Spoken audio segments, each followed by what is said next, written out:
गीता, क्या तुम इस बार माघ मेले में शंकरगढ़ जा रही हो? पारो ने पूछा। हाँ हाँ, क्यों नहीं। तुम सब नहीं चलोगी क्या? गीता ने पूछा। हम भी चलेंगी, सबने एक साथ जवाब दिया। एक हफ्ते बाद मेला शुरू हो गया। पारो और उसकी सहेलियां शंकरगढ़ की ओर निकल गईं। साथ में और भी औरतें थीं। 3 से 4 मर्द भी साथ में जा रहे थे। यूं तो केशवगढ़ से लोग हर साल शंकरगढ़ जाते थे, लेकिन गीता को पहली बार जाने का मौका मिला था, इसलिए वह बहुत खुश थी। हमारी गीता रानी शंकर जी से क्या मांगेगी? पारो ने चुटकी ली। एक सुंदर राजकुमार जो इसे उड़ाकर ले जाए, दूसरी सहेली ने छेड़ा। धत, गीता झेंप गई। उसके गालों पर लाली बिखर गई। गीता किसी राजकुमारी से कम न थी। सहेलियों के बीच उसका चेहरा ऐसे दमक रहा था जैसे बगुलों के बीच हंस। जो भी उसे देखता बस देखता ही रह जाता। सांझ ढलते यह काफिला शंकरगढ़ पहुंच गया। औरतों और मर्दों के लिए अलग अलग तंबू लगाए गए। अचानक गीता बोल उठी, पारो, कितनी सुंदर जगह है। हाँ, बहुत सुंदर है। भीड़ भी काफी होगी। हाँ, चंदा काकी कह रही थी कि 10 से 15 हजार की भीड़ होगी कल। दोनों सखियों की बातचीत अचानक भंग हो गई। चंदा काकी की आवाज आई, अब सो जाओ, भोर होते ही पूजा के लिए जाना है। मुंह अंधेरे ही केशवगढ़ का काफिला मंदिर में जा घुसा। जल्दी ही वे पूजा करके लौट आए। पंडे लोगों के हाथों से चढ़ावा छीनने में बिजी थे। किसी तरह शंकर की मूर्ति तक लोग पहुंचते तो बाकी काम पंडे संभाल लेते। धक्का मुक्की की वजह से लोग भी जल्दी बाहर निकलना चाहते थे, क्योंकि ऐसे में जेवर नकदी वगैरह लूट लिए जाने का खतरा बना रहता था। गीता और उसकी सहेलियां मंदिर की सीढ़ियां उतर ही रही थीं, तभी एक अधेड़ उम्र के गठीले बदन वाले पंडे को गीता को घूरते पाया। उसके घूरने का अंदाज गीता को बहुत बुरा लगा, पर वह चुप ही रही। बिना किसी खास बात के एक पंडे पर शक करने से वह खुद की हंसी नहीं उड़वाना चाहती थी। 12 बजे तक वे सब लोग मेले में घूमते रहे। कहीं झूले पड़े थे तो कहीं जादू का खेल चल रहा था। गीता तो जैसे सारा नजारा एक ही दिन में समेट लेना चाहती थी। चलो उस ओर देख आएं, हाथ से इशारा करते हुए गीता ने पारो से कहा।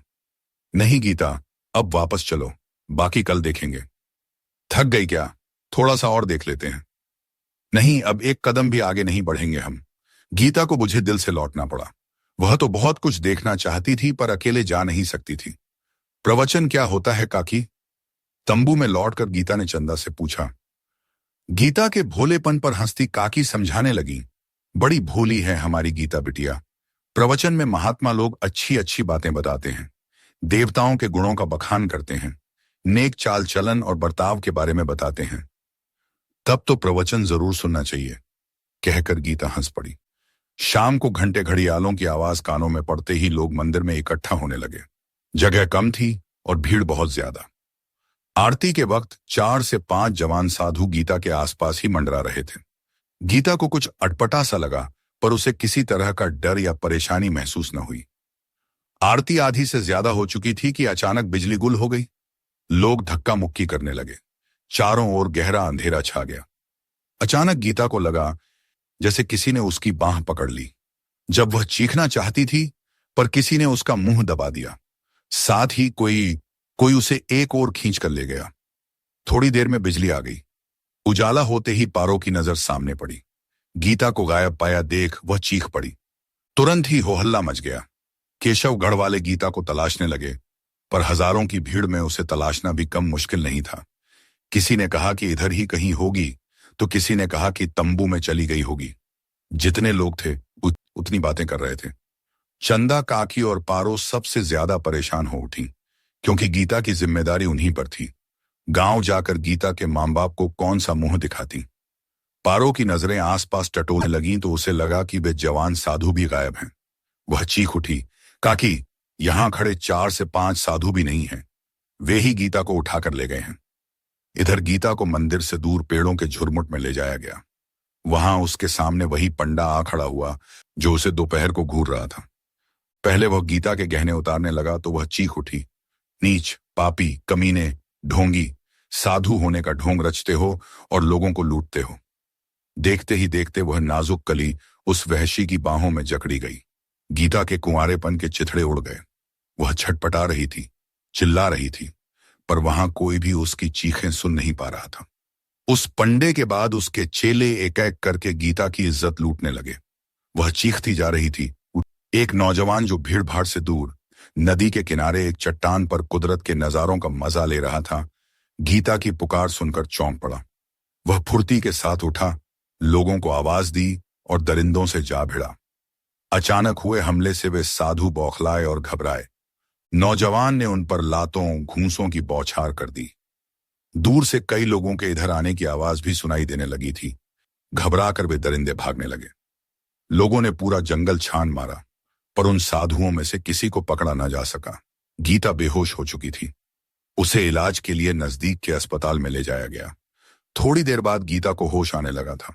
वह बुदबुदा रही थी, मुझे छोड़ दो, कमीनों, धर्मात्मा बनकर यह जुल्म करते हो।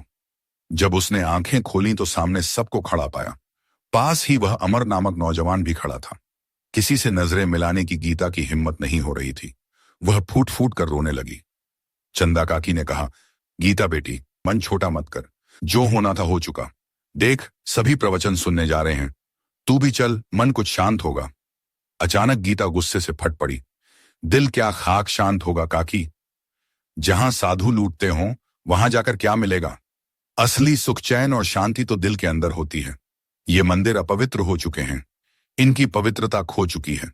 अब ये लुटेरों के अड्डे बन गए हैं। बताओ, मुझे यहां आकर क्या मिला? लुटी हुई लड़की और फूटी हुई हंडिया किस काम की काकी? मुझे अकेला छोड़ दो, तुम सब जाओ। पर काकी जा न सकी। वे और पारो गीता के साथ रहीं, बाकी प्रवचन सुनने चली गईं। तंबू के अंदर बिस्तर पर लेटे लेटे गीता सोचने लगी, अब जीकर क्या करूंगी? किसी और की कैसे बनूंगी? लुटी हुई इज्जत किसी के हवाले करने से बेहतर है अपने आप को ही खत्म कर लिया जाए। यह मैला जिस्म अब किस काम का? अमर को भीड़ भाड़ पसंद नहीं थी। धर्मस्थलों में फैली गंदगी की वजह से वह बेकार के कर्मकांडों में यकीन नहीं करता था। वह तो अपनी मां की जिद पर आ गया था, पर यहां दिल न लगने की वजह से अकेले नदी किनारे जाकर किसी चट्टान पर बैठ जाता। सोचते सोचते गीता परेशान हो गई थी। उसके नाजुक दिल पर गहरी चोट लगी थी। वह अपने आप को संभाल न पाई। पारो पीछे से पुकारती रह गई। अमर ने पारो की आवाज सुनी तो उधर ही दौड़ पड़ा। गीता नदी में कूदने ही वाली थी कि अचानक अमर ने पीछे से उसे पकड़ लिया। उसे झकझोरते हुए अमर बोला, यह क्या कर रही हैं आप? आत्महत्या, इसके सिवा अब कोई रास्ता नहीं है। क्यों बचाया मुझे? मर जाने दिया होता। मरते तो डरपोक लोग हैं, मरने में क्या मिलेगा? जी कर ही क्या करूंगी मैं? कौन शरीफ आदमी अब मुझसे ब्याह करेगा? यह दुनिया तो अब मेरा जीना मुश्किल कर देगी। हिम्मत करनी होगी दुनिया से दो दो हाथ करने की। हथियार नहीं डालने हैं अभी। मैं तुम्हारे साथ हूं, अमर ने गीता को संभालते हुए कहा। गीता अमर के एहसानों तले दबती चली गई।